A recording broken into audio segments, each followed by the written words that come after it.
Chers élèves, bonjour. Aujourd'hui, je veux vous faire découvrir une notion de géométrie de niveau 5e, mais sans dire de quoi je parle, juste en faisant deviner comment ça fonctionne. Pour ça, je vais te faire voir deux sortes de dessins que j'appelle des dessins oui ou des dessins non. Dans tous les dessins oui, on pourra remarquer quelque chose de très particulier qui ne se retrouvera pas dans les dessins non. À toi de deviner de quoi il s'agit. Numéro 1. C'est un dessin oui. Numéro 2, aussi. Le numéro 3, c'est un dessin non. Pour que ce soit plus simple de s'y retrouver, je mets les dessins non de l'autre côté. Numéro 4, non. Numéro 5, non. Numéro 6, dessin oui. Numéro 7, dessin non. Numéro 8, non. Numéro 9, non plus.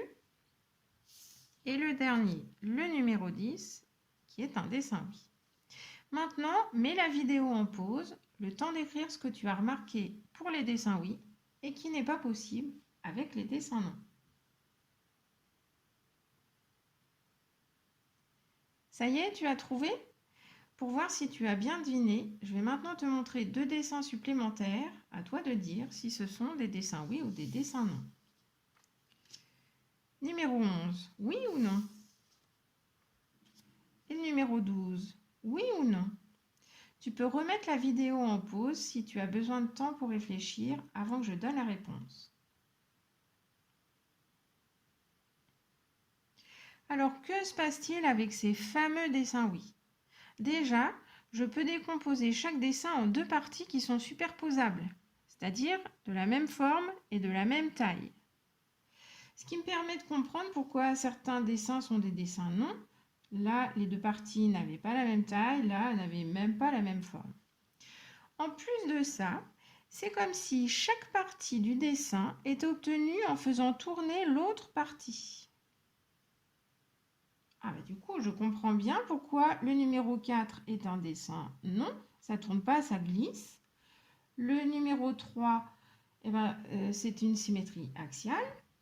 Le numéro 7, il y a bien des parties de la figure qui tournent, mais pas toutes de la même façon. Le carré ne fait pas comme les autres. Mais alors, le dessin oui, pourquoi est-ce que c'est un dessin non? Je vois bien qu'il y a une partie qui tourne. Eh bien, tout simplement parce que ça ne doit pas être n'importe quelle façon de tourner. Il faut que ce soit exactement un demi-tour. Et ça, on peut le voir très facilement si on fait faire un demi-tour à la fesse, c'est-à-dire si on la place tête en bas. Normalement, on doit voir exactement la même chose que dans le sens normal. Bon, comme c'est pas très facile de mémoriser tous les détails, j'ai prévu des doubles pour chaque dessin. Je commence par les dessins oui.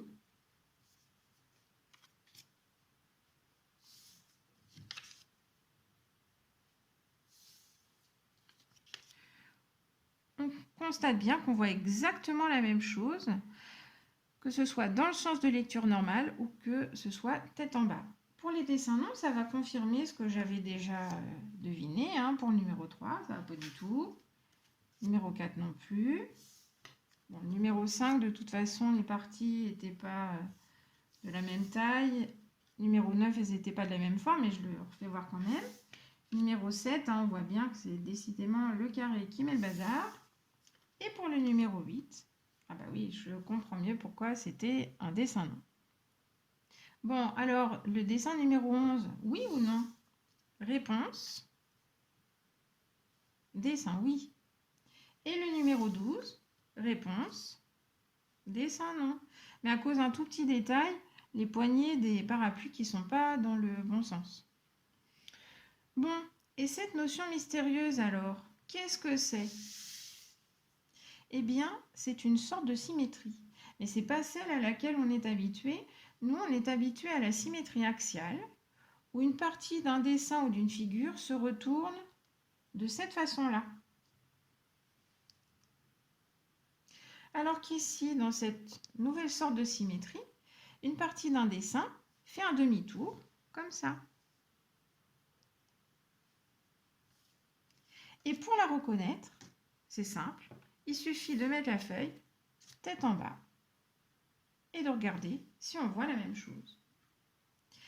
Tu peux en découvrir plus sur cette nouvelle symétrie en regardant le deuxième épisode. Et moi, je te dis à bientôt sur Arsène pour de nouvelles aventures mathématiques.